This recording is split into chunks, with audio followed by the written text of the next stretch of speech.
ਪੰਜਾਬੀ ਭਾਸ਼ਾ ਨਾਲ ਜੁੜੇ ਸਾਰੇ ਸਿੱਖਿਆਰਥੀਆਂ ਦਾ ਹਾਰਦਿਕ ਸਵਾਗਤ ਕਰਦਾ ਹੈ ਜੀ ਤੁਹਾਡਾ ਆਪਣਾ ਸਪੀਰੀਅਸ ਸਟੱਡੀ ਚੈਨਲ। ਆਪਾਂ ਇਸ ਚੈਨਲ ਤੇ ਕਰ ਰਹੇ ਸੀ ਵਿਆਕਰਨ ਦਾ ਟੌਪਿਕ ਭਾਸ਼ਾ, ਭਾਸ਼ਾ ਦੀ ਉਤਪਤੀ ਦੇ ਸਿਧਾਂਤ, ਭਾਸ਼ਾ ਦੀਆਂ ਵਿਸ਼ੇਸ਼ਤਾਵਾਂ ਤੇ ਭਾਸ਼ਾ ਦੀਆਂ ਕਿਸਮਾਂ ਸੰਬੰਧੀ ਸਾਡੇ 2 ਲੈਕਚਰ ਜਿਹੜੇ ਬਣ ਚੁੱਕੇ ਆ। ਇਸ ਤੋਂ ਬਾਅਦ ਅਸੀਂ ਸ਼ੁਰੂ ਕੀਤਾ ਸੀ ਪੰਜਾਬੀ ਭਾਸ਼ਾ ਦਾ ਨਿਕਾਸ ਤੇ ਉਹ ਆਪਾਂ ਵਿਸਥਾਰਪੂਰਵਕ ਕਰ ਲਿਆ ਹੈ, ਠੀਕ ਹੈ ਜੀ। ਤੇ ਨੈਕਸਟ ਆਪਾਂ ਕਰਨਾ ਸੀ ਪੰਜਾਬੀ ਭਾਸ਼ਾ ਦਾ ਵਿਕਾਸ, ਠੀਕ ਹੈ। ਪਰ ਉਸ ਤੋਂ ਪਹਿਲਾਂ ਕੁਛ ਕੁ ਚੀਜ਼ਾਂ ਜਿਹੜੀਆਂ ਲੈਫਟ ਰਹਿ ਗਈਆਂ ਸੀ ਨਿਕਾਸ ਵਾਲੇ ਲੈਕਚਰ ਦੇ ਵਿੱਚੋਂ, ਉਹਨਾਂ ਨੂੰ ਡਿਸਕਸ ਕਰਾਂਗੇ। ਤੇ 1-2 ਸਟੂਡੈਂਟਸ ਜਿਹੜੇ ਕਮੈਂਟਸ ਸੀਗੇ ਕਿ ਉਹਨਾਂ ਨੂੰ ਕੁਛ ਹੋਰ ਪੁੱਛਣਾ ਸੀਗਾ ਨਿਕਾਸ ਵਾਲੀ ਜਿਹੜੀ ਵੀਡੀਓ ਉਹਦੇ ਸੰਬੰਧੀ, ਜਾਂ ਕੁਛ ਕੁ ਪ੍ਰਸ਼ਨ ਜਿਹੜੇ ਭਾਸ਼ਾ ਸੰਬੰਧੀ ਸਟੂਡੈਂਟਸ ਪੁੱਛਣਾ ਚਾਹੁੰਦੇ ਸੀ, ਜਿਨ੍ਹਾਂ ਪ੍ਰਤੀ ਉਹਨਾਂ ਨੂੰ ਡਾਊਟ ਸੀਗੇ, ਠੀਕ ਹੈ, ਜਾਂ ਉਹਨਾਂ ਨੇ ਪਹਿਲਾਂ ਕਿਸ ਤਰ੍ਹਾਂ ਪੜ੍ਹੇ ਨੇ ਉਹਨਾਂ ਸੰਬੰਧੀ ਉਹ ਕਲੈਰੀਫਿਕੇਸ਼ਨ ਚਾਹੁੰਦੇ ਸੀ। ਤਾਂ ਅੱਜ ਦੀ ਵੀਡੀਓ ਦੇ ਵਿੱਚ ਆਪਾਂ ਉਹ ਸਾਰੀਆਂ ਚੀਜ਼ਾਂ ਸ਼ਾਮਿਲ ਕਰਾਂਗੇ ਜੋ ਲੈਫਟ ਰਹਿ ਗਈਆਂ ਸੀ ਆਪਣੀ ਪਹਿਲੀ ਵੀਡੀਓ ਦੇ ਵਿੱਚ ਨਿਕਾਸ ਸੰਬੰਧੀ, ਕਿਉਂਕਿ ਵਿਕਾਸ ਵਾਲਾ ਟੌਪਿਕ ਕਰਨ ਦਾ ਤਾਂ ਹੀ ਫਾਇਦਾ ਜੇ ਆਪਾਂ ਨਿਕਾਸ ਵਾਲਾ ਚੰਗੀ ਤਰ੍ਹਾਂ ਕੰਪਲੀਟ ਕਰ ਲਈਏ, ਠੀਕ ਹੈ ਜੀ। ਅਤੇ ਇੱਕ ਹੋਰ ਚੀਜ਼ ਜੋ ਮੈਂ ਤੁਹਾਡੇ ਨਾਲ ਸ਼ੇਅਰ ਕਰਨਾ ਚਾਹ ਰਹੀ ਹਾਂ ਕਿ ਮੈਨੂੰ ਬਹੁਤ ਜ਼ਿਆਦਾ ਖੁਸ਼ੀ ਹੈ ਇਸ ਗੱਲ ਦੀ ਕਿ ਜੋ ਵੀ ਸਟੂਡੈਂਟਸ ਆਪਣੇ ਇਸ ਚੈਨਲ ਨਾਲ ਜੁੜੇ ਨੇ ਸਾਰੇ ਹੀ ਬਹੁਤ ਜ਼ਿਆਦਾ ਇੰਟੈਲੀਜੈਂਟ ਨੇ ਅਤੇ ਸਾਰੇ ਹੀ ਸਿੱਖਣ ਦੀ ਚਾਹਤ ਰੱਖਦੇ ਨੇ, ਠੀਕ ਹੈ। ਸਭ ਤੋਂ ਇੰਪੋਰਟੈਂਟ ਚੀਜ਼ ਇਹੋ ਹੁੰਦੀ ਆ। ਤਾਂ ਮੇਰੀ ਤੁਹਾਨੂੰ ਰਿਕੁਐਸਟ ਹੈ ਕਿ ਆਪਾਂ ਕੋਈ ਵੀ ਟੌਪਿਕ ਜੋ ਕਰਦੇ ਹਾਂ, ਠੀਕ ਹੈ, ਮੇਰੀ ਕੋਸ਼ਿਸ਼ ਹੁੰਦੀ ਹੈ ਕਿ ਮੈਂ ਹਰ ਇੱਕ ਚੀਜ਼ ਜਿੰਨੀ ਕਿ ਮੈਨੂੰ ਪਤਾ ਮੈਂ ਉਹਦੇ ਵਿੱਚ ਸ਼ਾਮਿਲ ਕਰ ਲਾਂ। ਤਾਂ ਤੁਹਾਡੇ ਲਈ ਇੱਕ ਰਿਕੁਐਸਟ ਹੈ ਕਿ ਉਸ ਨਾਲ ਰਿਲੇਟਡ ਜੋ ਵੀ ਐਕਸਟਰਾ ਚੀਜ਼ ਤੁਹਾਨੂੰ ਪਤਾ ਹੁੰਦੀ ਹੈ, ਠੀਕ ਹੈ, ਜੋ ਆਪਾਂ ਸ਼ਾਮਿਲ ਨਹੀਂ ਕਰ ਪਾਉਂਦੇ ਜਾਂ ਮੈਂ ਸ਼ਾਮਿਲ ਨਹੀਂ ਕਰ ਪਾਉਂਦੀ ਲੈਕਚਰ ਦੇ ਵਿੱਚ, ਤਾਂ ਜ਼ਰੂਰ ਤੁਸੀਂ ਕਮੈਂਟ ਕਰਕੇ ਉਹ ਦੱਸਿਆ ਕਰੋ, ਬਿਕਾਜ਼ ਸ਼ੇਅਰਿੰਗ ਇਜ਼ ਕੇਅਰਿੰਗ, ਠੀਕ ਹੈ। ਤਾਂ ਇੱਕ ਦੂਜੇ ਨਾਲ ਨੌਲੇਜ ਆ ਜਿਹੜੀ ਉਹ ਸ਼ੇਅਰ ਕਰਿਆ ਕਰੋ। ਤਾਂ ਜੋ ਵੀ ਚੀਜ਼ ਕਈ ਵਾਰੀ ਮਿਸ ਹੋ ਜਾਂਦੀ ਹੈ ਮੇਰੇ ਤੋਂ ਵੀ, ਠੀਕ ਹੈ, ਤਾਂ ਪਲੀਜ਼ ਉਹਨੂੰ ਕਮੈਂਟ ਜ਼ਰੂਰ ਕਰਿਆ ਕਰੋ ਜੋ ਵੀ ਤੁਹਾਨੂੰ ਪਤਾ ਹੁੰਦਾ ਹੈ, ਠੀਕ ਹੈ। ਅਤੇ ਸਭ ਤੋਂ ਇੰਪੋਰਟੈਂਟ ਕਿ ਆਪਣੇ ਫਰੈਂਡਸ ਨਾਲ ਆਪਣਾ ਚੈਨਲ ਜ਼ਰੂਰ ਸ਼ੇਅਰ ਕਰੋ ਜੀ, ਤਾਂ ਕਿ ਜਿਹੜੀ ਆਪਣੀ ਇਹ ਮਿਹਨਤ ਹੈ ਉਹ ਕਿਸੇ ਦੇ ਕੰਮ ਆ ਸਕੇ, ਠੀਕ ਹੈ। ਅਤੇ ਜ਼ਿਆਦਾ ਤੋਂ ਜ਼ਿਆਦਾ ਲੋਕ ਜਿਹੜੇ ਆਪਣੇ ਚੈਨਲ ਨਾਲ ਜੁੜਨ, ਸਿੱਖਿਆਰਥੀ ਜੁੜਨ ਅਤੇ ਆਪਾਂ ਵੀ ਉਹਨਾਂ ਤੋਂ ਜ਼ਿਆਦਾ ਸਿੱਖ ਸਕੀਏ, ਠੀਕ ਹੈ। ਸ਼ੁਰੂ ਕਰਦੇ ਹਾਂ ਆਪਣਾ ਅੱਜ ਦਾ ਟੌਪਿਕ ਜੋ ਰਹੇਗਾ ਪੰਜਾਬੀ ਭਾਸ਼ਾ ਦੇ ਨਿਕਾਸ ਉੱਤੇ। ਅਤੇ ਇਸ ਤੋਂ ਪਹਿਲਾਂ ਦੀਆਂ ਵੀਡੀਓਜ਼ ਜੇ ਤੁਸੀਂ ਹਾਲੇ ਤੱਕ ਨਹੀਂ ਦੇਖੀਆਂ ਤਾਂ ਉਹਨਾਂ ਦੇ ਲਿੰਕਸ ਮਿਲ ਜਾਣਗੇ ਤੁਹਾਨੂੰ ਡਿਸਕ੍ਰਿਪਸ਼ਨ ਬਾਕਸ ਦੇ ਵਿੱਚ, ਓਕੇ। ਹਾਂਜੀ, ਸਭ ਤੋਂ ਪਹਿਲਾਂ ਸ਼ੁਰੂ ਕਰਦੇ ਹਾਂ ਪਹਿਲੇ ਪ੍ਰਸ਼ਨ ਤੋਂ ਜੋ ਤੁਹਾਡੇ ਵੱਲੋਂ ਪੁੱਛਿਆ ਗਿਆ ਸੀ ਕਿ ਜੋ ਭਾਸ਼ਾ ਪਰਿਵਾਰ ਨੇ ਉਹਨਾਂ ਦੀ ਗਿਣਤੀ ਕਿੰਨੀ ਹੈ, ਠੀਕ ਹੈ। ਮੈਂ ਤੁਹਾਨੂੰ ਬੋਲਿਆ ਸੀ 12 ਅਤੇ ਤੁਹਾਡੇ ਵਿੱਚੋਂ ਕਈਆਂ ਨੇ ਕਿਹਾ ਕਿ ਅਸੀਂ 11 ਪੜ੍ਹਿਆ, ਠੀਕ ਹੈ। ਤਾਂ 11 ਅਤੇ 12 ਦੋਨੇ ਹੀ ਮੰਨੇ ਜਾਂਦੇ ਨੇ। 12ਵਾਂ ਕਿੱਥੋਂ ਪੈਦਾ ਹੋ ਗਿਆ, ਕੀ ਲੋੜ ਪੈ ਗਈ 12ਵਾਂ ਬਣਾਉਣ ਦੀ? ਤਾਂ ਕਿਉਂਕਿ ਜੋ ਬਾਕੀ ਭਾਸ਼ਾਵਾਂ ਬਚੀਆਂ ਸੀ, ਠੀਕ ਹੈ, ਜਿਨ੍ਹਾਂ ਬਾਰੇ ਨਹੀਂ ਪਤਾ ਸੀ ਕਿ ਇਹ ਕਿਸ ਨਾਲ ਸੰਬੰਧ ਰੱਖਦੀਆਂ, ਤਾਂ ਉਹਨਾਂ ਨੂੰ ਵੀ ਤਾਂ ਸ਼ਾਮਿਲ ਕਰਨਾ ਜ਼ਰੂਰੀ ਸੀ ਨਾ। ਉਹਨਾਂ ਨੂੰ ਵੀ ਆਪਾਂ ਕੋਈ ਨਾ ਕੋਈ ਨਾਮ ਦੇਣਾ ਸੀ, ਤਾਂ ਉਸ ਨੂੰ ਨਾਮ ਦਿੱਤਾ ਗਿਆ ਅਗਿਆਤ ਭਾਸ਼ਾ ਪਰਿਵਾਰ। ਕਿਹੜਾ? ਅਗਿਆਤ। ਅਗਿਆਤ ਦਾ ਮਤਲਬ ਤੁਹਾਨੂੰ ਪਤਾ ਹੀ ਹੈ, ਸਮਝਾਉਣ ਦੀ ਜ਼ਰੂਰਤ ਨਹੀਂ। ਜਿਹਦੇ ਬਾਰੇ ਅਸੀਂ ਨਹੀਂ ਜਾਣਦੇ ਤਾਂ ਉਸ ਨੂੰ ਬਣਾ ਦਿੱਤਾ ਗਿਆ 12ਵਾਂ ਭਾਸ਼ਾ ਪਰਿਵਾਰ, ਤਾਂ ਕਿ ਜੋ ਦੂਸਰੀਆਂ ਸਾਰੀਆਂ ਭਾਸ਼ਾਵਾਂ ਲੈਫਟ ਰਹਿ ਗਈਆਂ ਸੀ ਉਹਨਾਂ ਨੂੰ ਉਹਦੇ ਵਿੱਚ ਸ਼ਾਮਿਲ ਕਰ ਸਕੀਏ, ਠੀਕ ਹੈ ਜੀ। ਤਾਂ ਟੋਟਲ ਹੋ ਗਏ ਫਿਰ 12। ਇਹ ਸਿਰਫ ਇਹਦਾ ਅਧਿਐਨ ਕਰਨ ਦੇ ਮੰਤਵ ਨਾਲ ਹੀ ਬਣਾਏ ਗਏ ਸੀ ਭਾਸ਼ਾ ਪਰਿਵਾਰ। ਉਸ ਤੋਂ ਅਗਲਾ ਪ੍ਰਸ਼ਨ ਸੀ ਭਾਸ਼ਾ ਚੱਕਰ ਬਾਰੇ, ਕਿ ਸੰਸਾਰ ਦੇ ਭਾਸ਼ਾ ਚੱਕਰ ਕਿੰਨੇ ਨੇ। ਤਾਂ ਇਸ ਨੂੰ ਸਮਝਣ ਦੇ ਲਈ ਇਸ ਨੂੰ ਵੰਡਿਆ ਗਿਆ 4 ਹਿੱਸਿਆਂ ਦੇ ਵਿੱਚ। ਕਿਹੜੇ ਉਹ ਆਪਾਂ ਪੜ੍ਹਦੇ ਹਾਂ। ਉੱਤਰੀ ਦੱਖਣੀ ਅਮਰੀਕਾ, ਸ਼ਾਂਤ ਮਹਾਸਾਗਰ ਦੇ ਦੀਪ, ਯੂਰਪ, ਏਸ਼ੀਆ ਜਿਸ ਨੂੰ ਯੂਰੇਸ਼ੀਆ ਵੀ ਕਿਹਾ ਜਾਂਦਾ ਹੈ, ਨੋਟ ਕਰ ਲਿਓ ਯੂਰੇਸ਼ੀਆ, ਅਤੇ ਉਸ ਤੋਂ ਬਾਅਦ ਅਫਰੀਕਾ। ਇਸ ਤੋਂ ਬਾਅਦ ਅਸੀਂ ਸਿਰਫ ਉੱਥੇ ਚੱਲਾਂਗੇ ਜਿਹਦਾ ਸੰਬੰਧ ਸਾਡੀ ਪੰਜਾਬੀ ਦੇ ਨਾਲ ਹੈ। ਤਾਂ ਅਸੀਂ ਚੁਣ ਲਿਆ ਯੂਰਪ, ਏਸ਼ੀਆ, ਠੀਕ ਹੈ। ਤਾਂ ਇਸ ਨੂੰ ਅੱਗੇ ਅਸੀਂ ਵੰਡਾਂਗੇ 6 ਭਾਗਾਂ ਦੇ ਵਿੱਚ। ਇਹ ਆਪਾਂ ਕਰਿਆ ਹੋਇਆ, ਜਸਟ ਮੈਂ ਤੁਹਾਨੂੰ ਚਾਰਟ ਦੇ ਥਰੂ ਸਮਝਾ ਰਹੀ ਹਾਂ ਤਾਂ ਕਿ ਤੁਹਾਨੂੰ ਈਜ਼ੀਲੀ ਪਤਾ ਲੱਗ ਜੇ ਕਿ ਕੋਈ ਚੀਜ਼ ਕਿੱਥੋਂ ਲੰਘ ਕੇ ਆਈ ਹੈ। ਅਤੇ ਇੱਥੋਂ ਤੁਸੀਂ ਸਮਝ ਲਓਗੇ ਤਾਂ ਕਦੇ ਭੁੱਲੋਗੇ ਨਹੀਂ, ਠੀਕ ਹੈ। ਸਭ ਤੋਂ ਪਹਿਲਾਂ ਆ ਗਿਆ ਸਾਮੀ ਭਾਸ਼ਾ ਪਰਿਵਾਰ। ਹੁਣ ਇਹ ਸਾਰੇ ਭਾਸ਼ਾ ਪਰਿਵਾਰ ਨੇ, ਠੀਕ ਹੈ। ਉਹ ਭਾਸ਼ਾ ਚੱਕਰ ਸੀ, ਪਲੀਜ਼ ਇਹਦੇ ਵਿੱਚ ਧਿਆਨ ਰੱਖਿਓ। ਇਸ ਤੋਂ ਬਾਅਦ ਉਰਾਲ ਅਲਤਾਈ ਭਾਸ਼ਾ ਪਰਿਵਾਰ, ਨੈਕਸਟ ਚੀਨੀ ਭਾਸ਼ਾ ਪਰਿਵਾਰ, ਆਰੀਆ ਭਾਸ਼ਾ ਪਰਿਵਾਰ, ਕਾਕੇਸ਼ੀ ਭਾਸ਼ਾ ਪਰਿਵਾਰ ਤੇ ਦਰਾਵਿੜ ਭਾਸ਼ਾ ਪਰਿਵਾਰ। ਫਿਰ ਅਸੀਂ ਕਿੱਥੇ ਫੋਕਸ ਕਰਨਾ ਹੈ, ਜਿਹਦੇ ਨਾਲ ਸੰਬੰਧ ਹੈ ਸਾਡੀ ਪੰਜਾਬੀ ਦਾ। ਅਸੀਂ ਚੂਜ਼ ਕਰ ਲਿਆ ਜੀ ਆਰੀਆ ਭਾਸ਼ਾ ਪਰਿਵਾਰ। ਹੁਣ ਇੱਥੇ ਇੰਪੋਰਟੈਂਟ ਕੁਐਸਚਨ ਬਣਦਾ ਹੈ ਕਿ ਜੋ ਪੰਜਾਬੀ ਭਾਸ਼ਾ ਹੈ ਉਸ ਦਾ ਸੰਬੰਧ ਕਿਸ ਦੇ ਨਾਲ ਹੈ, ਤਾਂ ਉਹ ਹੈ ਜੀ ਆਰੀਆ ਭਾਸ਼ਾ ਪਰਿਵਾਰ ਨਾਲ। Please note it. ਇਸ ਤੋਂ ਬਾਅਦ ਜੋ ਪ੍ਰਸ਼ਨ ਤੁਹਾਡੇ ਵੱਲੋਂ ਆਇਆ ਸੀ ਕੈਂਟਮ ਤੇ ਸਤਮ ਦਾ, ਕਿ ਇਹ ਅਸੀਂ ਸਿਰਫ ਨਾਮ ਸੁਣੇ ਨੇ, ਇਹਨਾਂ ਬਾਰੇ ਪਤਾ ਨਹੀਂ ਕਿ ਇਹ ਕੀ ਹੈ, ਤੇ ਜਾਂ ਅਸੀਂ ਪਜ਼ਲ ਹੁੰਦੇ ਹਾਂ ਕਿ ਕੈਂਟਮ ਦੇ ਵਿੱਚ ਕੀ ਹੈ ਤੇ ਸਤਮ ਦੇ ਵਿੱਚ ਕੀ ਹੈ। ਹਾਂਜੀ, ਤਾਂ ਇਹਨਾਂ ਦੇ ਵਿਚਕਾਰ ਤੁਹਾਨੂੰ ਦਿਖ ਰਿਹਾ ਹੋਏਗਾ ਮੈਂ ਲਿਖਿਆ ਹੋਇਆ ਭਾਰੋਪੀ ਭਾਸ਼ਾਵਾਂ। ਹੁਣ ਪਹਿਲਾਂ ਭਾਰੋਪੀ ਭਾਸ਼ਾਵਾਂ ਕੀ ਹੁੰਦੀਆਂ, ਤਾਂ ਇਹ ਦੋ ਸ਼ਬਦਾਂ ਨਾਲ ਸੁਮੇਲ ਹੈ, ਭਾ ਭਾਰਤ, ਰੋਪੀ ਯੂਰਪੀ। ਠੀਕ ਹੈ, ਭਾਰਤੀ ਤੇ ਯੂਰਪੀ ਦੋਨੇ ਭਾਸ਼ਾਵਾਂ ਦਾ ਸੁਮੇਲ।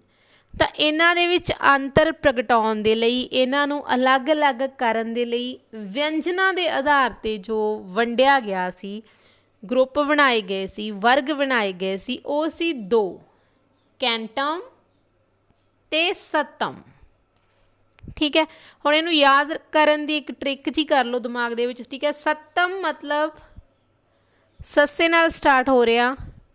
ਪੰਜਾਬੀ ਦੀ ਮੂਲ ਭਾਸ਼ਾ ਸੰਸਕ੍ਰਿਤ ਮੰਨੀ ਜਾਂਦੀ ਆ, ਸੱਸੇ ਨਾਲ ਸਟਾਰਟ ਹੋ ਰਹੀ ਆ। ਠੀਕ ਹੈ, ਤਾਂ ਇੱਥੋਂ ਫਿਕਸ ਕਰ ਲਓ ਕਿ ਸੱਸਾ ਸਤਮ, ਸੱਸਾ ਸੰਸਕ੍ਰਿਤ। ਤਾਂ ਸਤਮ ਵਾਲੇ ਕਿਹੜੇ ਨੇ, ਉਹ ਭਾਰਤੀ ਈਰਾਨੀ ਨੇ, ਭਾਰਤ ਨਾਲ ਸੰਬੰਧਿਤ ਨੇ। ਅਤੇ ਪ੍ਰਸ਼ਨ ਵੀ ਸਿਰਫ ਇਸੇ ਤਰ੍ਹਾਂ ਦਾ ਹੀ ਆਉਂਦਾ, ਜ਼ਿਆਦਾ ਨਹੀਂ ਇਸ ਬਾਰੇ ਪੁੱਛਿਆ ਜਾਂਦਾ, ਸਿਰਫ ਇਸ ਤਰ੍ਹਾਂ ਦਾ ਪ੍ਰਸ਼ਨ ਹੀ ਆਉਂਦਾ ਕਿ ਕੈਂਟਮ ਦਾ ਵਰਗ, ਜਿਹੜਾ ਕੈਂਟਮ ਵਰਗ ਹੈ ਉਸਦਾ ਸੰਬੰਧ ਕਿਹੜੀ ਭਾਸ਼ਾ ਨਾਲ ਆ, ਅਤੇ ਜੋ ਸਤਮ ਹੈ ਉਹ ਕਿਹੜੇ ਨਾਲ। ਤਾਂ ਸਤਮ ਹੈ ਭਾਰਤੀ ਈਰਾਨੀ ਅਤੇ ਕੈਂਟਮ ਹੈ ਯੂਰਪੀ।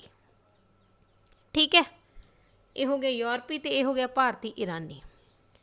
ਇਸ ਤੋਂ ਬਾਅਦ ਦੇਖੋ ਇੱਥੇ ਇਹ ਚੀਜ਼ ਆ ਜਾਂਦੀ ਹੈ, ਜਦੋਂ ਭਾਰੋਪੀ ਮਤਲਬ ਇਕੱਠੇ ਕਿਤੇ ਨਾ ਕਿਤੇ ਜਿਹੜੇ ਇਹ ਵਿਚਾਰ, ਜਿਹੜੀ ਵਿਚਾਰਧਾਰਾ ਵਿਦਵਾਨਾਂ ਦੀ, ਕਿ ਜੋ ਵਡੇਰੇ ਨੇ ਉਹ ਇਕੱਠੇ ਰਹਿੰਦੇ ਰਹੇ, ਤਾਂ ਕਰਕੇ ਇਹਨਾਂ ਦਾ ਭਾਸ਼ਾ ਪਰਿਵਾਰ ਇੱਕ ਹੈ।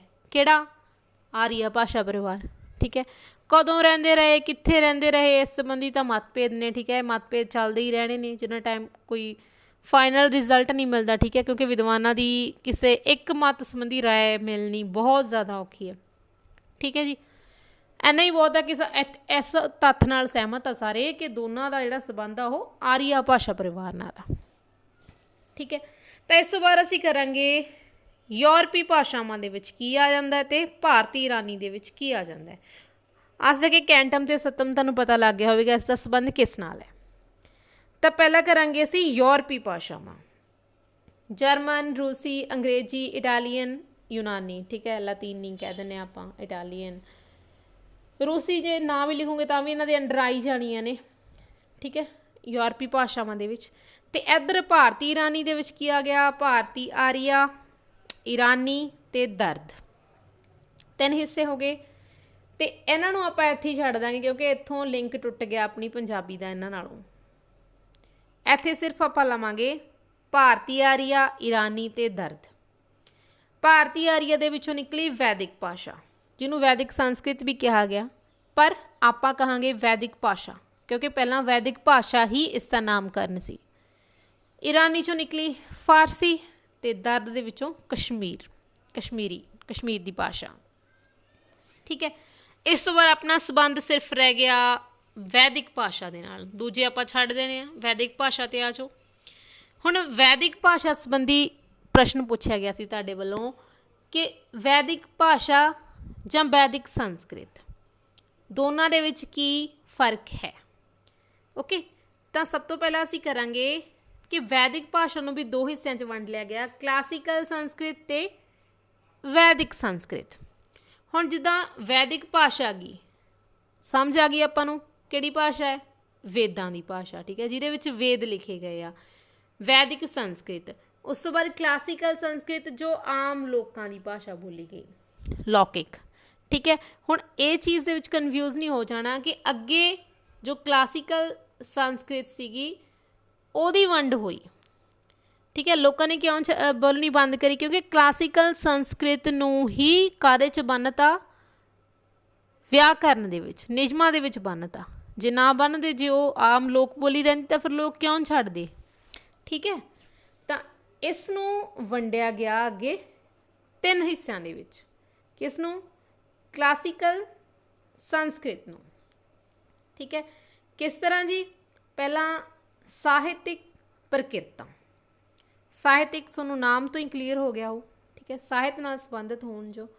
ਇਹਦਾ ਸਮਾਂ ਰਿਹਾ 1 ਸਦੀ ਤੋਂ ਲੈ ਕੇ 600 ਈਸਵੀ ਤੱਕ।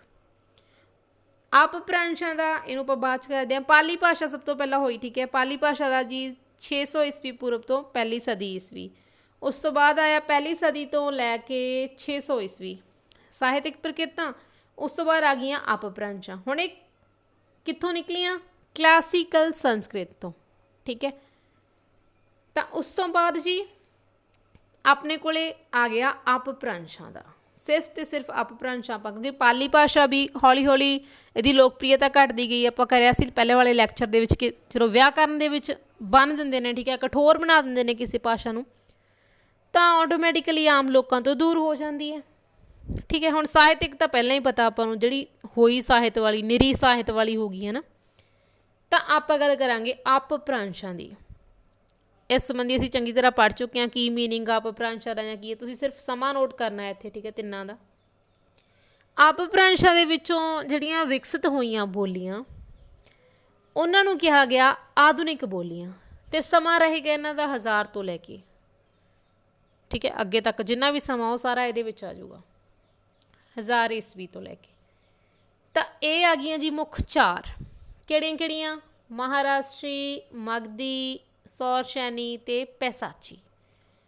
ਇਹ ਆਪਾਂ ਪਹਿਲਾਂ ਕਰ ਚੁੱਕੇ ਹਾਂ। ਮਹਾਰਾਸ਼ਟਰੀ 'ਚੋਂ ਮਰਾਠੀ ਨੇ ਜਨਮ ਲੈ ਲਿਆ। ਉਸ ਤੋਂ ਬਾਅਦ ਮਗਧੀ ਨੇ ਅੱਗੇ ਹਿੰਦੀ ਦੇ ਰੂਪ ਦੇ ਵਿੱਚ, ਠੀਕ ਹੈ, ਇਹ ਵਿਕਸਿਤ ਹੋਈ। ਅਤੇ ਆਪਾਂ ਸਿਰਫ ਕਿਹਦੇ ਨਾਲ ਲਿੰਕ ਰੱਖਣਾ ਹੈ? ਸੌਰਸ਼ੈਨੀ ਅਤੇ ਪੈਸਾਚੀ ਨਾਲ। ਇਹਨਾਂ ਦੋਨਾਂ ਨਾਲ ਲਿੰਕ ਰਹੂਗੀ ਸਾਡੀ ਪੰਜਾਬੀ। ਇੱਥੋਂ ਹੁਣ ਬਸ ਧਿਆਨ ਨਾਲ ਕਰ ਲੈਣਾ ਤੁਸੀਂ। ਵੈਸੇ ਆਪਾਂ ਕਰ ਚੁੱਕੇ ਹਾਂ, ਜ਼ਿਆਦਾ ਸਮਝਣ ਦੀ ਲੋੜ ਨਹੀਂ। ਸੌਰਸ਼ੈਨੀ ਪੂਰਬੀ ਪੰਜਾਬ 'ਚ ਸੀ, ਪੈਸਾਚੀ ਪੱਛਮੀ ਪੰਜਾਬ 'ਚ। ਕਲੀਅਰ? ਤਾਂ ਇਹਨੂੰ ਨੋਟ ਕਰ ਲਿਓ। ਦੇਖੋ ਪੱਪੇ 'ਤੇ, ਠੀਕ ਹੈ, ਅੱਗੇ ਸੱਸਾ ਅਤੇ ਇੱਥੇ ਛੱਛਾ ਯਾਦ ਰੱਖ ਲਿਓ। ਇੰਨੇ ਕੁ ਹਿੰਟ ਨਾਲ ਯਾਦ ਰਹਿ ਜਾਂਦੀ ਹੁੰਦੀ ਹੈ ਈਜ਼ੀਲੀ। ਪੈਸਾਚੀ ਪੱਛਮੀ ਪੰਜਾਬ ਦੇ ਵਿੱਚ। ਤਾਂ ਜੋ ਇਸ ਦੀਆਂ ਸਥਾਨਕ ਬੋਲੀਆਂ ਪੈਦਾ ਹੋਈਆਂ, ਸੌਰਸ਼ੈਨੀ ਦੇ ਵਿੱਚੋਂ ਕੈਕਈ ਪੈਦਾ ਹੋਈ। ਠੀਕ ਹੈ, ਜਿਸ ਦਾ ਸੰਬੰਧ ਜੋੜਿਆ ਜਾਂਦਾ ਹੈ ਕਿਹੜੀ, ਜੋ ਆਪਣਾ ਪੜ੍ਹਦੇ ਹਾਂ ਨਾ ਆਪਾਂ, ਕੈਕਈ। ਕੈਕਈ ਤੁਹਾਨੂੰ ਪਤਾ ਹੀ ਹੋਏਗਾ ਕੌਣ ਸੀ ਕੈਕਈ। ਠੀਕ ਹੈ, ਕਮੈਂਟ ਕਰਕੇ ਦੱਸਿਓ ਪਲੀਜ਼ ਕੌਣ ਸੀ ਕੈਕਈ। ਓਕੇ, ਉਸ ਨਾਲ ਜੋੜਿਆ ਜਾਂਦਾ ਹੈ ਕਿ ਉਸ ਜਿੱਥੋਂ ਦੀ ਰਿਆਸਤ ਦੀ ਉਹ ਸੀਗੀ, ਉਹ ਰਾਣੀ ਜਿੱਥੋਂ ਦੀ ਰਿਆਸਤ ਦੀ ਸੀਗੀ ਨਾ, ਉਸ ਰਿਆਸਤ ਦੇ ਵਿੱਚ ਉਸ ਰਾਜਕੁਮਾਰੀ ਦੇ ਨਾਮ 'ਤੇ ਹੀ ਇਸ ਦਾ ਨਾਮ ਪੈ ਗਿਆ ਸੀ। ਠੀਕ ਹੈ, ਤੁਸੀਂ ਕਮੈਂਟ ਕਰਨਾ ਕਿਸ ਦੀ ਰਾਣੀ ਸੀ ਇਹ ਕੈਕਈ। ਵਿਸ਼ੇ ਤੋਂ ਥੋੜ੍ਹਾ ਉਲਟਾ ਪਰ ਪਤਾ ਤਾਂ ਹੋਣਾ ਚਾਹੀਦਾ ਹੈ ਨਾ। ਠੀਕ ਹੈ, ਤਾਂ ਉਸ ਤੋਂ ਬਾਅਦ ਪੱਛਮੀ ਜੋ ਪੰਜਾਬ ਸੀ ਉਸ ਦੇ ਵਿੱਚ ਪੈਸਾਚੀ ਤੋਂ ਉਪਜੀ ਟੱਕੀ। ਠੀਕ ਹੈ, ਇਹ ਤੁਹਾਨੂੰ ਮੈਂ ਦੱਸ ਦਿੰਦੀ ਹਾਂ। ਜੋ ਟੱਕ ਕਬੀਲਾ ਅਤੇ ਟੱਕ ਦੇਸ਼ ਦੋਨਾਂ ਨਾਲ ਹੀ ਜੋੜਿਆ ਜਾਂਦਾ ਇਸ ਦਾ ਸੰਬੰਧ। ਠੀਕ ਹੈ, ਤਾਂ ਇਹ ਵੀ ਸਥਾਨਕ ਬੋਲੀ ਸੀ। ਹੁਣ ਇਹਨਾਂ ਦੋਨਾਂ ਦੇ ਸੁਮੇਲ ਤੋਂ ਉਪਜੀ। ਠੀਕ ਹੈ, ਅਸਲ ਦੇ ਵਿੱਚ ਤਾਂ ਮੰਨਿਆ ਜਾਂਦਾ ਕਿ ਕੈਕਈ ਤੋਂ ਹੀ ਉਪਜੀ, ਅਤੇ ਜੋ ਟੱਕੀ ਸੀ ਇਸਨੇ ਵੀ ਪੂਰਾ ਪ੍ਰਭਾਵ ਪਾਇਆ ਆਪਦਾ ਪੈਸਾਚੀ ਵਾਲੀ ਨੇ। ਠੀਕ ਹੈ, ਪੈਸਾਚੀ ਦਾ ਜ਼ਿਆਦਾ ਪ੍ਰਭਾਵ ਹੀ ਮੰਨਿਆ ਜਾਂਦਾ, ਪਰ ਸੌਰਸ਼ੈਨੀ ਨੂੰ ਕਿਹਾ ਜਾਂਦਾ ਕਿ ਹਾਂ ਇਹਦੇ ਵਿੱਚੋਂ ਪੈਦਾ ਹੋਈ ਸੀ। ਤਾਂ ਨੈਕਸਟ ਆ ਗਈ ਆਪਣੇ ਕੋਲ ਪੰਜਾਬੀ। ਦੋਨਾਂ ਦੇ ਸੁਮੇਲ ਤੋਂ ਪੈਦਾ ਹੋ ਗਈ ਪੰਜਾਬੀ। ਹੁਣ ਇਹਦੇ ਸੰਬੰਧੀ ਇੱਕ ਮੱਤ ਹੋਰ ਜੋੜਿਆ ਜਾਂਦਾ ਹੈ ਜੋ ਐਜ਼ ਈ ਮਦਰ ਅਪਭ੍ਰੰਸ਼। ਇਹਦੇ ਸੰਬੰਧੀ ਜ਼ਿਕਰ ਸਾਨੂੰ ਮਿਲਦਾ ਬਚਿੱਤਰ ਨਾਟਕ ਦੇ ਵਿੱਚ ਵੀ ਮਿਲਦਾ। ਠੀਕ ਹੈ, ਪੜ੍ਹਿਆ ਹੀ ਹੋਊਗਾ ਤੁਸੀਂ, ਮਸ਼ਹੂਰ ਹੈ ਇਹ। ਮਦਰ ਅਪਭ੍ਰੰਸ਼ ਸੰਬੰਧੀ ਜਿਹੜੀ ਵਿਦਵਾਨਾਂ ਦੇ ਵਿੱਚ ਇੱਕ ਉਲਝਣ ਜਿਹੀ ਪਾਈ ਜਾਂਦੀ ਹੈ ਵੀ ਇਹਦਾ ਪ੍ਰਭਾਵ ਸੀ ਜਾਂ ਨਹੀਂ ਸੀ। ਠੀਕ ਹੈ, ਜ਼ਿਆਦਾ ਵਿਦਵਾਨ ਸਹਿਮਤ ਨਹੀਂ ਆ, ਪਰ ਫਿਰ ਵੀ ਕਿਤੇ ਨਾ ਕਿਤੇ ਕਈਆਂ ਨੇ ਇਹ ਸ਼ੰਕਾ ਪ੍ਰਗਟ ਕੀਤੀ ਹੈ ਕਿ ਇਸ ਦਾ ਪ੍ਰਭਾਵ ਵੀ ਰਿਹਾ ਪੰਜਾਬੀ ਦੇ ਉੱਪਰ। ਠੀਕ ਹੈ, ਤਾਂ 3 ਕਰ ਲਓ ਫਿਰ। ਤਿੰਨਾਂ ਦੇ ਸੁਮੇਲ ਤੋਂ ਬਣ ਗਈ, ਪਰ ਜ਼ਿਆਦਾਤਰ ਮੰਨੀ ਜਾਂਦੀ ਹੈ ਕੈਕਈ ਅਤੇ ਟੱਕੀ ਦੇ ਸੁਮੇਲ ਤੋਂ। ਠੀਕ ਹੈ ਜੀ, ਆਸ ਹੈ ਕਿ ਤੁਹਾਨੂੰ ਸਮਝ ਲੱਗ ਗਿਆ ਹੋਊਗਾ। ਇਸ ਤੋਂ ਬਾਅਦ ਜੋ ਕੁਛ ਹੋਰ ਪ੍ਰਸ਼ਨ ਨੇ ਜਿਹੜੇ ਆਪਾਂ ਡਿਸਕਸ ਕਰਨੇ ਸੀ, ਕਿ ਅਪਭ੍ਰੰਸ਼ ਨਾਲ ਪੰਜਾਬੀ ਦਾ ਰਿਸ਼ਤਾ ਕੀ ਹੈ। ਤਾਂ ਇਹਨਾਂ ਦੋਨਾਂ ਦਾ ਰਿਸ਼ਤਾ ਹੈ ਜੀ ਮਾਂ ਅਤੇ ਧੀ ਵਾਲਾ। ਠੀਕ ਹੈ, ਮਾਂ ਅਪਭ੍ਰੰਸ਼, ਧੀ ਪੰਜਾਬੀ। ਇਸ ਤੋਂ ਬਾਅਦ ਆ ਵੀ ਪੁੱਛਿਆ ਗਿਆ ਸੀ ਜੀ ਮੈਥੋਂ ਕਿ ਕੋਹ ਕੀ ਹੁੰਦਾ। ਮੈਂ ਸ਼ਾਇਦ ਇਹ ਹੁਣ ਵਾਲੇ ਨਹੀਂ, ਕਾਫੀ ਟਾਈਮ ਪਹਿਲਾਂ ਮੌਕ ਟੈਸਟ ਹੋਇਆ ਸੀ ਅਤੇ ਉਹ ਕਮੈਂਟ ਮੈਂ ਕੱਲ੍ਹ ਪਰਸੋਂ ਹੀ ਪੜ੍ਹਿਆ ਕਿ ਉਹਨਾਂ ਨੇ ਪੁੱਛਿਆ ਹੋਇਆ ਸੀ। ਮੈਂ ਕਿਹਾ ਸੀ 12 ਕੋਹ 'ਤੇ ਜਿਹੜੀ ਬੋਲੀ ਆ ਉਹ ਬਦਲ ਜਾਂਦੀ ਹੈ ਨਾ, ਇਸ ਤਰ੍ਹਾਂ ਦਾ ਕੋਈ ਸ਼ਾਇਦ MCQ ਸੀਗਾ। ਤਾਂ ਉਹਨਾਂ ਨੇ ਪੁੱਛਿਆ ਹੋਇਆ ਸੀ ਕਿ ਕੋਹ ਕੀ ਹੁੰਦਾ। ਠੀਕ ਹੈ, ਤਾਂ ਮੇਰੇ ਅਕੋਰਡਿੰਗ ਇੰਨੀ ਕੁ ਜਾਣਕਾਰੀ ਹੈ, ਬਾਕੀ ਤੁਸੀਂ ਦੱਸ ਦਿਓ। ਠੀਕ ਹੈ, ਜੇ ਅਲੱਗ ਦਾ ਕੁਛ ਹੋਇਆ ਤਾਂ 12 ਕੋਹ ਦੇ ਵਿੱਚ ਕਿਹਾ ਜਾਂਦਾ ਜੀ 30 ਕਿਲੋਮੀਟਰ, ਆਧੁਨਿਕ 30 ਕਿਲੋਮੀਟਰ। ਤਾਂ ਇੱਕ ਕੋਹ ਦੇ ਵਿੱਚ ਹੋ ਗਿਆ ਫਿਰ 2.5 ਕਿਲੋਮੀਟਰ। ਠੀਕ ਹੈ, ਕੋਹ। ਇਸ ਤੋਂ ਬਾਅਦ ਜੋ ਮੇਨ ਡਾਊਟ ਸੀ ਸਟੂਡੈਂਟਸ ਦਾ ਆ ਸੀ ਕਿ ਪੰਜਾਬੀ ਦਾ ਮੂਲ ਸਰੋਤ ਕਿਹੜਾ ਅਤੇ ਪੰਜਾਬੀ ਦੀ ਮੂਲ ਭਾਸ਼ਾ ਕਿਹੜੀ ਹੈ। ਹੁਣ ਸਰੋਤ ਅਤੇ ਭਾਸ਼ਾ ਦੇ ਵਿੱਚ ਪਹਿਲਾਂ ਆਪਾਂ ਅੰਤਰ ਕਰ ਲਈਏ। ਦੇਖੋ, ਸਰੋਤ ਕੀ ਹੁੰਦਾ ਜਿਹਦੇ ਤੋਂ ਸਾਨੂੰ ਕੋਈ ਚੀਜ਼ ਮਿਲਦੀ ਹੈ। ਠੀਕ ਹੈ, ਹੁਣ ਪਾਣੀ ਦੇ ਸੋਮੇ ਪੜ੍ਹਦੇ ਹਾਂ ਆਪਾਂ, ਤਾਂ ਉਹਦੇ ਵਿੱਚ ਹਰ ਇੱਕ ਚੀਜ਼ ਹੀ ਪੜ੍ਹਦੇ ਹਾਂ। ਠੀਕ ਹੈ, ਟਿਊਬਵੈੱਲ ਵੀ ਪੜ੍ਹਦੇ ਹਾਂ, ਉਹਦੇ ਵਿੱਚ ਆਪਾਂ ਨਦੀਆਂ ਵੀ ਪੜ੍ਹਦੇ ਹਾਂ, ਤਲਾਬ ਵੀ ਪੜ੍ਹਦੇ ਹਾਂ, ਜਿਨ੍ਹਾਂ ਤੋਂ ਸਾਨੂੰ ਪਾਣੀ ਮਿਲਦਾ। ਠੀਕ ਹੈ, ਤਾਂ ਹੁਣ ਸਰੋਤ ਕੀ ਹੋ ਗਿਆ, ਜਿੱਥੋਂ ਕੋਈ ਚੀਜ਼ ਸਾਨੂੰ ਮਿਲੀ ਆ। ਹੁਣ ਮਿਲੀ ਕਿੱਥੋਂ ਆ ਸਾਨੂੰ ਪੰਜਾਬੀ? ਮਿਲੀ ਹੈ ਸਾਨੂੰ ਅਪਭ੍ਰੰਸ਼ ਤੋਂ। ਪ੍ਰਭਾਵ ਕਿਹਦਾ? ਪ੍ਰਕਿਰਤ ਦਾ। ਠੀਕ ਹੈ, ਇਹ ਦੋਨੇ ਚੀਜ਼ਾਂ ਯਾਦ ਰੱਖਣੀਆਂ। ਮਿਲੀ ਕਿੱਥੋਂ ਆ? ਸਰੋਤ ਕੀ ਆ? ਅਪਭ੍ਰੰਸ਼ ਸਰੋਤ ਹੈ। ਪ੍ਰਭਾਵ ਕਿਹਦਾ? ਪ੍ਰਕਿਰਤ ਦਾ। ਪਰ ਜੋ ਮੂਲ ਭਾਸ਼ਾ ਹੈ, ਹੁਣ ਮੂਲ ਕੀ ਹੁੰਦਾ ਹੈ ਆਪਣਾ? ਜੇ ਆਪਾਂ ਇਨਸਾਨ ਲਾਈਏ ਤਾਂ ਆਪਣਾ ਮੂਲ ਕੀ ਹੈ? ਠੀਕ ਹੈ, ਆਪਣੇ ਦਾਦਾ ਦਾਦੇ ਦੇ ਨਾਮ ਨਾਲ ਆਪਾਂ ਨੂੰ ਜਾਣਦੇ ਆ। ਠੀਕ ਹੈ, ਪੜਦਾਦੇ ਦੇ ਨਾਮ ਨਾਲ ਉਸ ਤੋਂ ਪਹਿਲਾਂ ਇਸ ਤਰ੍ਹਾਂ ਆਪਾਂ ਨੂੰ ਜਾਣਦੇ ਆ ਨਾ। ਤਾਂ ਮੂਲ ਕੀ ਆ? ਹੁਣ ਵਿਕਸਿਤ ਕਿੱਥੋਂ ਹੁੰਦੀ ਆਈ ਹੈ? ਕਿਉਂਕਿ ਪੰਜਾਬੀ ਦੇ ਤਾਂ ਬਹੁਤ ਸਾਰੇ ਵਿਦਵਾਨ, ਜਿਵੇਂ ਪ੍ਰਿੰਸੀਪਲ ਤੇਜਾ ਸਿੰਘ, ਉਹਨਾਂ ਨੇ ਤਾਂ ਮੰਨ ਹੀ ਲਿਆ ਇਹ ਕਿ ਜੋ ਵੈਦਿਕ ਭਾਸ਼ਾ ਹੈਗੀ, ਵੇਦਾਂ ਦੀ ਭਾਸ਼ਾ, ਉਹ ਵੀ ਪੰਜਾਬੀ ਆ। ਉਹਨਾਂ ਦਾ ਤਾਂ ਇਹ ਕਥਨ ਆ ਨਾ। ਉਹ ਕਹਿੰਦੇ ਉਸ ਸਮੇਂ ਦੀ ਪੰਜਾਬੀ ਹੈ, ਉਸ ਰੂਪ ਦੇ ਵਿੱਚ ਸੀ ਪੰਜਾਬੀ, ਅੱਜ ਇਸ ਰੂਪ ਦੇ ਵਿੱਚ ਹੋ ਗਈ ਪੰਜਾਬੀ, ਪਰ ਹੈ ਤਾਂ ਪੰਜਾਬੀ। ਉਹਨਾਂ ਨੇ ਤਾਂ ਇਹ ਗੱਲ ਇੱਥੋਂ ਤੱਕ ਕਹਿ ਤਾ ਕਿ ਜੋ ਵੇਦਾਂ ਦੀ ਭਾਸ਼ਾ ਉਹ ਵੀ ਉਸ ਸਮੇਂ ਦੀ ਪੰਜਾਬੀ ਹੈ। ਠੀਕ ਹੈ, ਤਾਂ ਫਿਰ ਕੀ ਹੈ ਜੀ, ਮੂਲ ਭਾਸ਼ਾ ਜਿਹੜਾ ਉੱਤਰ ਮੰਨਿਆ ਜਾਂਦਾ ਪੇਪਰ ਦੇ ਵਿੱਚ, ਤਾਂ ਉਹ ਮੰਨਿਆ ਜਾਂਦਾ ਸੰਸਕ੍ਰਿਤ ਨੂੰ, ਵੈਦਿਕ ਸੰਸਕ੍ਰਿਤ ਨੂੰ। ਠੀਕ ਹੈ, ਸਮਝ ਲੱਗ ਗਈ ਹੋਏਗੀ। ਇਸ ਤੋਂ ਬਾਅਦ ਹੈ ਜੀ ਅਗਲਾ ਪ੍ਰਸ਼ਨ, ਆਧੁਨਿਕ ਭਾਸ਼ਾ ਵਿਗਿਆਨ ਦਾ ਪਿਤਾਮਾ ਉਹ ਕਿਹਾ ਜਾਂਦਾ ਹੈ ਸੋਸਿਊਰ ਨੂੰ। ਠੀਕ ਹੈ, ਇਸ ਤੋਂ ਅਗਲਾ ਪ੍ਰਸ਼ਨ ਹੈ ਜੀ, ਜੋ ਭਾਰਤੀ ਆਰੀਆ ਭਾਸ਼ਾ ਪਰਿਵਾਰ ਨਾਲ ਸੰਬੰਧ ਹੈ, ਕਿਸ ਦਾ? ਭਾਰਤੀ ਭਾਸ਼ਾਵਾਂ ਦਾ। ਅਤੇ ਇਸ ਸੰਬੰਧੀ ਕਨਫਿਊਜ਼ਨ ਸੀ ਇੰਡੋ ਆਰੀਅਨ ਦੀ। ਠੀਕ ਹੈ, ਬਸ ਉਹਨੂੰ ਪੰਜਾਬੀ 'ਚ ਕਹਿੰਦੇ ਨੇ ਭਾਰਤੀ ਭਾਸ਼ਾਵਾਂ, ਇਹ ਅੰਗਰੇਜ਼ੀ ਦੇ ਵਿੱਚ ਆ। ਬਸ ਥੋੜ੍ਹਾ ਜਿਹਾ ਪਜ਼ਲ ਹੋ ਜਾਣਾ। ਇੰਡੋ ਯੂਰਪੀਅਨ ਦੇ ਵਿੱਚ ਕੀ ਹੈ, ਯੂਰਪੀ ਭਾਸ਼ਾਵਾਂ ਆਪਾਂ ਅਲੱਗ ਕਰੀਆਂ ਕੈਂਟਮ ਵਾਲੀਆਂ। ਠੀਕ ਹੈ, ਭਾਰਤੀ ਭਾਸ਼ਾਵਾਂ ਦਾ ਸੰਬੰਧ ਉਹਨੂੰ ਕਹਿ ਦਿੰਦੇ ਆ ਇੰਡੋ ਆਰੀਅਨ। ਤਾਂ ਸਾਰੀਆਂ ਭਾਰਤੀ ਭਾਸ਼ਾਵਾਂ ਦਾ ਸੰਬੰਧ ਕਿਹੜੇ ਪਰਿਵਾਰ ਆ? ਆਰੀਆ ਭਾਸ਼ਾ ਪਰਿਵਾਰ ਨਾਲ। ਠੀਕ ਹੈ, ਤਾਂ ਸ਼ਾਮਿਲ ਕਿਹੜੀਆਂ ਕਿਹੜੀਆਂ ਨੇ ਭਾਸ਼ਾਵਾਂ? ਜਰਮਨੀ, ਅੰਗਰੇਜ਼ੀ, ਲਾਤੀਨੀ, ਯੂਨਾਨੀ, ਫਾਰਸੀ, ਸੰਸਕ੍ਰਿਤ। ਕਿਹਦੇ ਨਾਲ? ਆਰੀਆ ਭਾਸ਼ਾ ਪਰਿਵਾਰ ਨਾਲ। ਠੀਕ ਹੈ ਜੀ। ਇਸ ਤੋਂ ਬਾਅਦ ਕਾਲਕ੍ਰਮ ਅਨੁਸਾਰ ਵੰਡ, ਇਹ ਆਪਾਂ ਮਿਸ ਕਰਤਾ ਸੀ, ਇਹ ਜ਼ਰੂਰ ਸ਼ਾਮਿਲ ਕਰਨਾ ਸੀ ਆਪਾਂ, ਕਿ ਜੋ ਭਾਰਤੀ ਆਰੀਆ ਭਾਸ਼ਾ ਪਰਿਵਾਰ ਹੈ ਉਹਦੇ ਭਾਸ਼ਾਈ ਅਧਿਐਨ ਦੀ ਕਾਲਕ੍ਰਮ ਅਨੁਸਾਰ ਵੰਡ ਕਿਸ ਤਰ੍ਹਾਂ ਕੀਤੀ ਗਈ ਹੈ? ਤਾਂ 3 ਹਿੱਸਿਆਂ ਦੇ ਵਿੱਚ ਕੀਤੀ ਹੈ ਜੀ ਵੰਡ। ਪਹਿਲੀ ਪ੍ਰਾਚੀਨ, ਦੂਸਰੀ ਮੱਧ ਅਤੇ ਤੀਸਰੀ ਵਰਤਮਾਨ। ਸਮਾਂ ਇਹਨਾਂ ਦਾ ਜ਼ਰੂਰ ਨੋਟ ਕਰ ਲਿਓ। ਸ਼ੁਰੂ ਤੋਂ ਲੈ ਕੇ 500 ਈਸਵੀ ਪੂਰਵ, ਉਸ ਤੋਂ ਬਾਅਦ 500 ਈਸਵੀ ਪੂਰਵ ਤੋਂ 1000 ਈਸਵੀ, ਅਤੇ ਵਰਤਮਾਨ ਵਾਲਾ 1000 ਤੋਂ ਲੈ ਕੇ ਅੱਗੇ ਤੱਕ। ਠੀਕ ਹੈ, ਅਗਲਾ ਪ੍ਰਸ਼ਨ ਬਹੁਤ ਇੰਪੋਰਟੈਂਟ ਹੈ ਅਤੇ ਇਹ ਰਿਕੁਐਸਟਡ ਹੈ। ਠੀਕ ਹੈ, ਪੁੱਛਿਆ ਗਿਆ ਸੀ ਇਹ ਕਿ ਖੇਤਰਫਲ ਜਾਂ ਆਬਾਦੀ ਪੱਖੋਂ ਸਭ ਤੋਂ ਵੱਡਾ ਭਾਸ਼ਾ ਪਰਿਵਾਰ ਕਿਹੜਾ ਹੈ? ਤਾਂ ਉਹ ਹੈ ਜੀ ਆਰੀਅਨ ਭਾਸ਼ਾ ਪਰਿਵਾਰ। ਕਿਹੜਾ? ਆਰੀਅਨ ਭਾਸ਼ਾ ਪਰਿਵਾਰ। ਅਤੇ ਇਸ ਦਾ ਪੁਰਾਣਾ ਨਾਂ ਕੀ ਹੈ? ਉਹ ਹੈ ਜੀ ਇੰਡੋ ਜਰਮਨੀ ਪਰਿਵਾਰ। ਇਹ ਚੀਜ਼ ਯਾਦ ਰੱਖ ਲਿਓ। ਠੀਕ ਹੈ, ਵੱਡਾ ਕਿਹੜਾ ਜੀ? ਆਰੀਅਨ। ਹੁਣ ਪਤਾ ਹੀ ਆਪਾਂ ਦੇਖ ਹੀ ਲਿਆ ਕਿੰਨੀਆਂ ਭਾਸ਼ਾਵਾਂ ਅੱਗੇ ਦੀ ਅੱਗੇ ਗਾਹਾਂ ਦੀ ਗਾਹਾਂ ਨਿਕਲੀਆਂ ਇਹਦੇ ਵਿੱਚ। ਠੀਕ ਹੈ, ਤਾਂ ਵੱਡਾ ਤਾਂ ਫਿਰ ਹੋਣਾ ਹੀ ਹੈ। ਇਸ ਤੋਂ ਬਾਅਦ ਜੋ ਤੁਹਾਡਾ ਮੇਨ ਡਾਊਟ ਸੀ ਵੈਦਿਕ ਭਾਸ਼ਾ ਅਤੇ ਸੰਸਕ੍ਰਿਤ ਵਾਲਾ, ਜੋ ਵੈਦਿਕ ਭਾਸ਼ਾ ਹੈ ਜੀ ਉਹ ਕਿਹੜੀ ਹੈ? ਰਿਗਵੇਦ ਦੇ ਮੰਤਰਾਂ ਵਾਲੀ ਭਾਸ਼ਾ, ਜਿਹਦੇ ਵਿੱਚ ਰਿਗਵੇਦ ਲਿਖਿਆ ਗਿਆ, ਉਹਨੂੰ ਕਿਹਾ ਜਾਂਦਾ ਵੈਦਿਕ ਭਾਸ਼ਾ, ਮਤਲਬ ਵੇਦਾਂ ਦੀ ਭਾਸ਼ਾ। ਇਸ ਤੋਂ ਬਾਅਦ ਸੰਸਕ੍ਰਿਤ, ਕਲਾਸੀਕਲ ਸੰਸਕ੍ਰਿਤ, ਸੰਸਕ੍ਰਿਤ, ਵੈਦਿਕ ਸੰਸਕ੍ਰਿਤ। ਠੀਕ ਹੈ, ਪਜ਼ਲ ਨਹੀਂ ਹੋਣਾ। ਤਾਂ ਇਹਨੂੰ ਕਲਾਸੀਕਲ ਸੰਸਕ੍ਰਿਤ ਨੂੰ ਕਿਉਂ ਲੋਕਾਂ ਨੇ ਬੋਲਣਾ ਛੱਡਿਆ ਸੀ? ਕਿਉਂਕਿ ਪਾਣਿਨੀ ਨੇ ਵਿਆਕਰਨ ਰਾਹੀਂ ਇਹਨੂੰ ਬੰਨ੍ਹ ਦਿੱਤਾ ਸੀ। ਠੀਕ ਹੈ, ਵਿਆਕਰਨ ਲਿਖਤਾ ਸੀ ਸੰਸਕ੍ਰਿਤ ਦਾ ਪਾਣਿਨੀ ਵਿਦਵਾਨ ਨੇ, ਅਤੇ ਉਹਨਾਂ ਦੇ ਜਿਹੜੇ ਗ੍ਰੰਥ ਸੀ ਉਹ ਵੀ ਸੰਸਕ੍ਰਿਤ ਦੇ ਵਿੱਚ ਸੀਗੇ। ਠੀਕ ਹੈ, ਤਾਂ ਹੁਣ ਜਿਹੜੀ ਵੈਦਿਕ ਭਾਸ਼ਾ ਸੀ ਉਹ ਇੰਨੀ ਆਪਾਂ ਨਹੀਂ ਕਹਿ ਸਕਦੇ ਕਿ ਬਹੁਤ ਜ਼ਿਆਦਾ ਉਹ ਗੁੰਝਲਦਾਰ ਸੀ ਜਾਂ ਉਹਦੀ ਭਾਸ਼ਾ ਕਠੋਰ ਸੀ, ਨਹੀਂ ਜੀ। ਠੀਕ ਹੈ, ਉਹ ਕਾਫੀ ਹੱਦ ਤੱਕ ਲੋਕ ਭਾਸ਼ਾ ਦੇ ਨੇੜੇ ਸੀ, ਲੋਕ ਜਾਣਦੇ ਸੀ ਚੰਗੀ ਤਰ੍ਹਾਂ। ਪਰ ਉਸ ਤੋਂ ਬਾਅਦ ਦੇ ਜੋ ਗ੍ਰੰਥ ਲਿਖੇ ਗਏ ਉਹ ਸੀਮਤ ਹੀ ਹੋ ਗਏ ਸੰਸਕ੍ਰਿਤ ਦੀ ਵਿਆਕਰਨ 'ਤੇ, ਜਿਸ ਕਰਕੇ ਆਮ ਜਨਤਾ ਉਹਨਾਂ ਤੋਂ ਦੂਰ ਹੋਈ। ਇਸ ਤੋਂ ਅੱਗੇ ਜੀ ਵੈਦਿਕ ਭਾਸ਼ਾ ਦੀਆਂ ਧੁਨੀਆਂ 52, ਅਤੇ ਜੋ ਤੁਸੀਂ ਪੁੱਛਿਆ ਸੀ ਸੰਯੋਗਾਤਮਕ, ਮੈਂ ਸਿੱਧਾ ਹੀ ਸ਼ਾਮਿਲ ਕਰਤਾ ਸੀ ਕਿ ਸੰਯੋਗਾਤਮਕ ਲੱਛਣ ਵੀ ਨੇ ਪੰਜਾਬੀ ਦੇ ਵਿੱਚ ਅਤੇ ਵਿਯੋਗਾਤਮਕ ਵੀ ਨੇ। ਤਾਂ ਐਗਜ਼ਾਮਪਲ ਕਰਕੇ ਕਰਵਾਉਣਾ ਚਾਹੀਦਾ ਸੀ, ਚਲੋ ਕੋਈ ਗੱਲ ਨਹੀਂ, ਅੱਜ ਕਰ ਲੈਂਦੇ ਹਾਂ। ਤਾਂ ਇਸ ਸੰਬੰਧੀ ਕਿਹਾ ਜਾਂਦਾ ਜੋ ਬੋਲਚਾਲ ਦੀ ਪੰਜਾਬੀ ਹੈ ਨਾ, ਉਹ ਜ਼ਿਆਦਾਤਰ ਸੰਯੋਗਾਤਮਕ ਹੈ, ਅਤੇ ਜੋ ਲਿਖਤੀ ਪੰਜਾਬੀ ਹੈ ਉਹ ਜ਼ਿਆਦਾਤਰ ਵਿਯੋਗਾਤਮਕ ਹੈ। ਲੱਛਣ ਦੋਨੇ ਹੀ ਆ, ਲਿਖਣ ਦੇ ਵਿੱਚ ਅਤੇ ਬੋਲਣ ਦੇ ਵਿੱਚ ਵੀ, ਸੰਯੋਗਾਤਮਕ ਵੀ ਅਤੇ ਵਿਯੋਗਾਤਮਕ ਵੀ। ਹੁਣ ਪਹਿਲਾਂ ਕਰਾਂਗੇ ਸੰਯੋਗਾਤਮਕ। ਸੰਯੋਗ ਦੇ ਸ਼ਬਦੀ ਅਰਥ ਤੋਂ ਹੀ ਸਾਨੂੰ ਪਤਾ ਲੱਗਦਾ ਕਿ ਮਿਲਣਾ। ਠੀਕ ਹੈ, ਸੰਯੋਗ ਮਤਲਬ ਜੋੜ।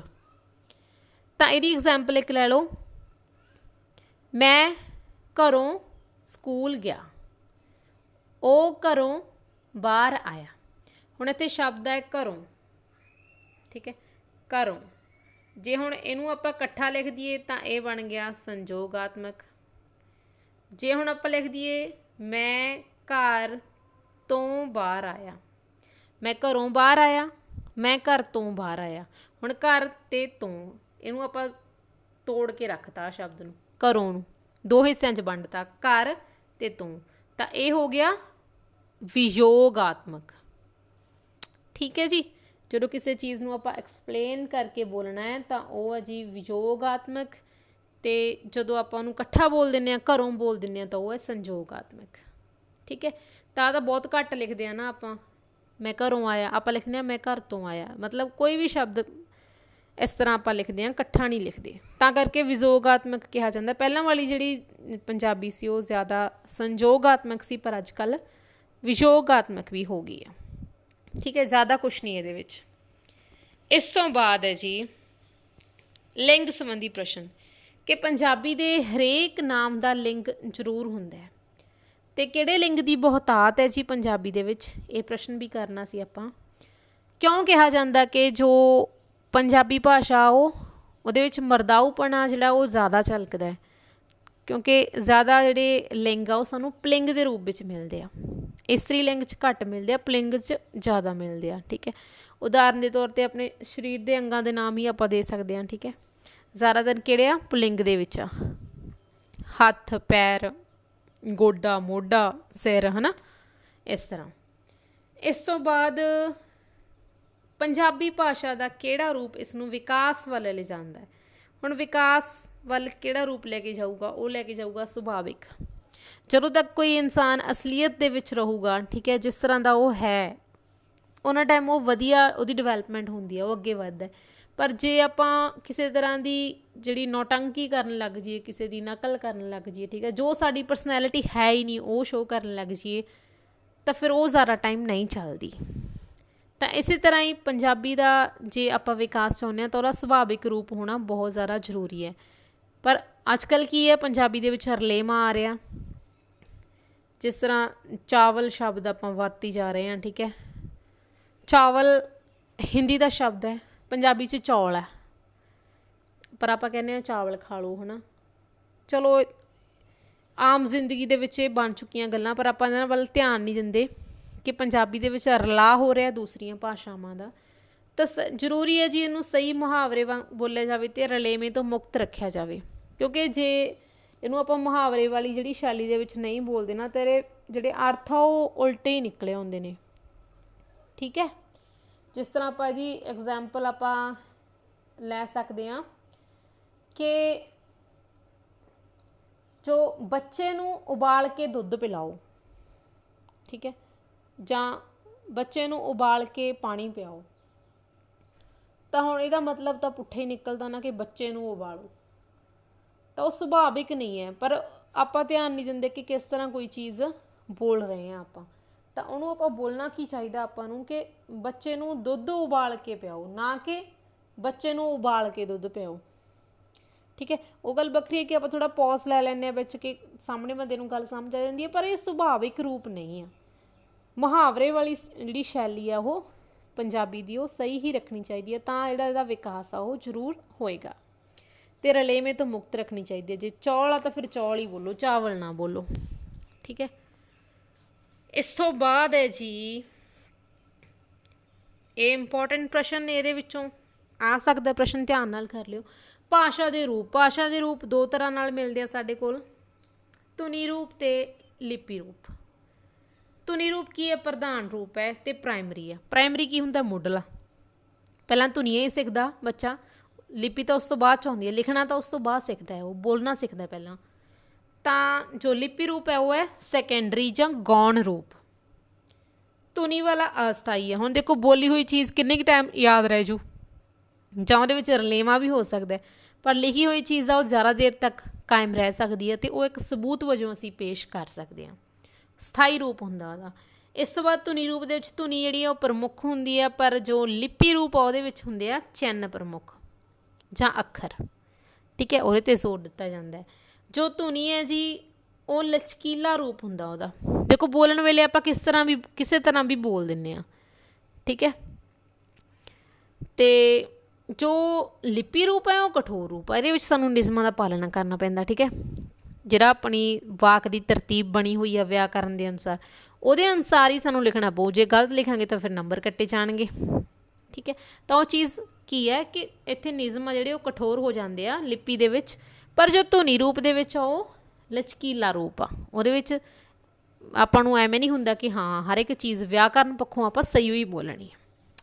ਠੀਕ ਹੈ ਜੀ, ਇੱਥੇ ਹੀ ਖਤਮ ਕਰਦੇ ਹਾਂ ਆਪਣਾ ਅੱਜ ਦਾ ਲੈਕਚਰ। ਆਸ ਹੈ ਕਿ ਤੁਹਾਡੇ ਡਾਊਟਸ ਜਿਹੜੇ ਕੁਐਸਚਨਸ ਨੂੰ ਲੈ ਕੇ ਸੀਗੇ ਉਹ ਕਲੀਅਰ ਹੋ ਗਏ ਹੋਣਗੇ ਅਤੇ ਮੈਂ ਤੁਹਾਨੂੰ ਜ਼ਿਆਦਾ ਬੋਰ ਨਹੀਂ ਕੀਤਾ ਹੋਏਗਾ। ਜੇਕਰ ਤੁਹਾਨੂੰ ਲੈਕਚਰ ਪਸੰਦ ਆਇਆ ਤਾਂ ਜ਼ਰੂਰ ਆਪਣੇ ਫਰੈਂਡਸ ਦੇ ਨਾਲ ਸ਼ੇਅਰ ਕਰਿਓ ਜੀ। ਜ਼ਰੂਰ ਪਹੁੰਚਾਇਆ ਕਰੋ ਅੱਗੇ ਤੱਕ ਵੀਡੀਓ ਜਿਨ੍ਹਾਂ ਨੂੰ ਵੀ ਇਸ ਪੰਜਾਬੀ ਦੀ ਜ਼ਰੂਰਤ ਹੈ। ਠੀਕ ਹੈ, ਤਾਂ ਆਪਣੇ ਕਮੈਂਟ ਕਰਕੇ ਜ਼ਰੂਰ ਦੱਸਿਓ ਕਿ ਕਿਸ ਤਰ੍ਹਾਂ ਦਾ ਲੱਗਿਆ ਤੁਹਾਨੂੰ ਲੈਕਚਰ, ਅਤੇ ਸੁਜੈਸ਼ਨ ਜ਼ਰੂਰ ਦਿੰਦੇ ਰਹੋ ਜੀ। ਲਾਈਕ ਐਂਡ ਕਮੈਂਟ ਕਰਦੇ ਰਹੋ, ਦੇਖਦੇ ਰਹੋ ਤੁਹਾਡਾ ਆਪਣਾ ਸਪੀਰੀਅਸ ਸਟੱਡੀ ਚੈਨਲ, ਅਤੇ ਕਰਦੇ ਰਹੋ ਪੰਜਾਬੀ ਦੀ ਤਿਆਰੀ। Thank you so much.